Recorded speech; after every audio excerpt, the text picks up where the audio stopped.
Few cases in European history carry the same sense of unease and mystery as the Hinterkaifeck murders.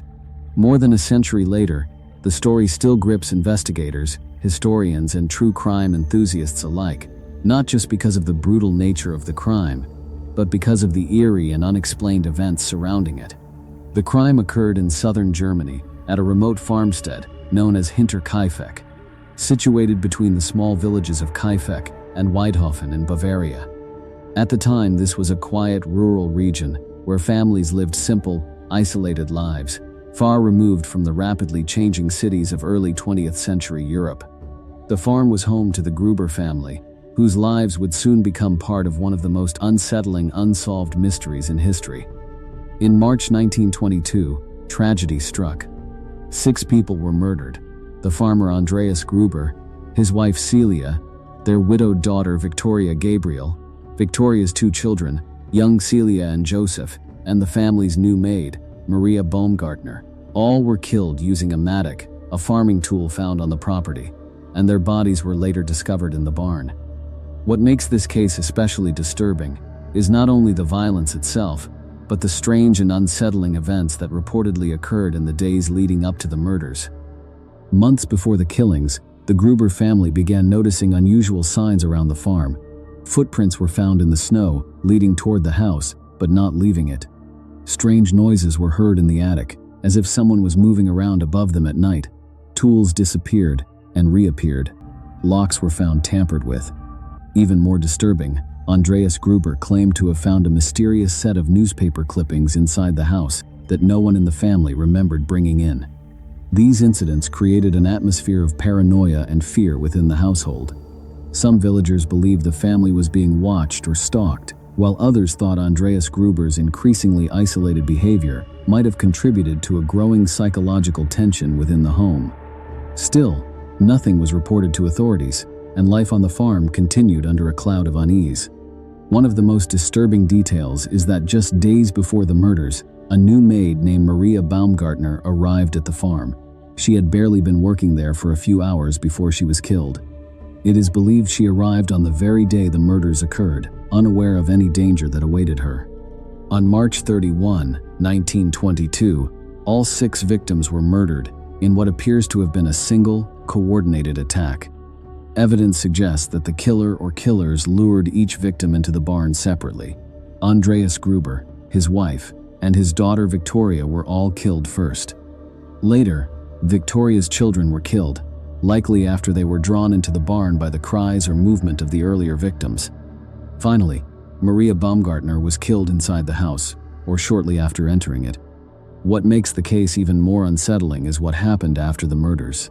The killer did not leave the farm immediately. Instead, it appears that someone stayed on the property for several days afterward. Animals on the farm were fed, the household stove was used, and smoke was seen rising from the chimney by neighbors. This suggests the murderer may have lived inside the house among the dead bodies, an idea that continues to horrify investigators and historians. When neighbors eventually became suspicious because no one had been seen from the farm for several days, they went to investigate. Upon entering the property, they discovered the horrific scene in the barn. The bodies were stacked in a way that suggested they had been moved or searched. The discovery shocked the local community and quickly drew police attention. The investigation into the Hinterkaifeck murders was extensive for its time, involving hundreds of interviews and multiple suspects. However, forensic science in the early 1920s was limited, and crucial evidence was either contaminated or lost. One of the main theories focused on Andreas Gruber himself.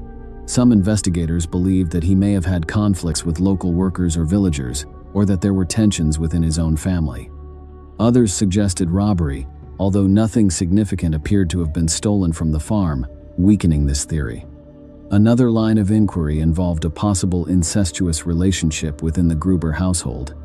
Andreas Gruber and his daughter Victoria Gabriel were rumored to have had a complicated and controversial relationship, and Victoria's son Joseph was believed by some to be the result of this relationship. These rumors, while never proven, fueled speculation that personal conflict within the household may have played a role in the tragedy. Several suspects were questioned over the years, including a handyman who had worked on the farm and various local laborers, but no one was ever formally charged. The investigation was further complicated by the fact that the crime scene was not preserved properly. Curious villagers entered the property before police secured it, potentially disturbing key evidence. The idea that the killer stayed on the farm after the murders is one of the most haunting aspects of the case. Whoever committed the crime appeared to have knowledge of farming routines and the layout of the property. This has led some researchers to believe the killer was someone familiar to the family, or even someone who had previously worked or lived on the farm. In the days following the discovery, authorities attempted to reconstruct the sequence of events. They determined that the victims were likely called into the barn one by one, possibly under false pretenses or by deception.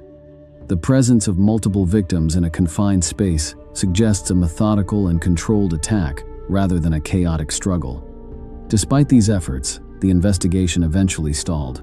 No conclusive evidence pointed to a single perpetrator, and over time, the case faded into history. Yet the mystery of Hinterkaifeck never truly disappeared. Instead, it became one of Europe's most studied unsolved crimes. The farm itself was eventually demolished in 1923, just a year after the murders. Even the buildings were considered too disturbing to remain standing. Today, the site is an empty field, but it continues to attract visitors interested in true crime history and paranormal legends. Many theories have emerged over the decades regarding the Hinterkaifeck murders.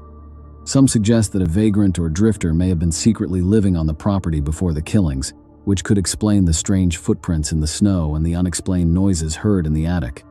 Others believe the motive was personal revenge or a long-standing conflict between the Gruber family and someone from the nearby villages. More speculative theories even propose that multiple perpetrators may have been involved, possibly locals who held resentment toward the family. Despite decades of investigation and speculation, no theory has ever been definitively proven. The absence of a clear motive, combined with the bizarre events reported before and after the murders, continues to set this case apart from most historical crimes. In modern criminal analysis, the Hinterkaifeck case is frequently studied as an example of how extreme rural isolation, limited forensic technology in the early 20th century, and potential community silence can prevent justice from ever being achieved. The psychological aspect is also widely discussed, especially the reports of fear, paranoia, and unease experienced by the family in the days leading up to their deaths. What makes this case endure in public memory is not only the brutality of the crime, but the overwhelming atmosphere of dread surrounding it. A family living completely isolated, mysterious footprints appearing around the house, unexplained sounds from the attic, missing tools, and a possible intruder who may have remained on the property after the killings. All of these details combine into a story that feels deeply unsettling and almost unreal. Even more than a century later, the Hinterkaifeck murders remain unsolved. They stand as a haunting reminder that some mysteries resist explanation, no matter how much time passes or how many theories are proposed by investigators and historians. Ultimately, Hinterkaifeck is more than just a historical crime. It is a chilling study of fear, isolation, and uncertainty, where the truth may have died alongside the victims on that remote Bavarian farm, leaving behind only silence, speculation, and unanswered questions. Over time, the case has also influenced numerous books, documentaries, and academic discussions focused on early forensic limitations and rural policing challenges. In the end, Hinterkaifeck is far more than just a crime story. It stands as a chilling reflection of isolation, fear, and the unknown. Hidden away on a remote farm, cut off from the outside world, the events that unfolded there left behind a darkness that time has never fully erased. What makes the case so haunting is not only the brutality of the murders, but the absence of clear answers. The truth seems to have disappeared along with the victims, buried in silence and uncertainty. Even after more than a century, the unanswered questions continue to linger, creating an atmosphere of unease that refuses to fade, reminding us that some mysteries are never meant to be solved.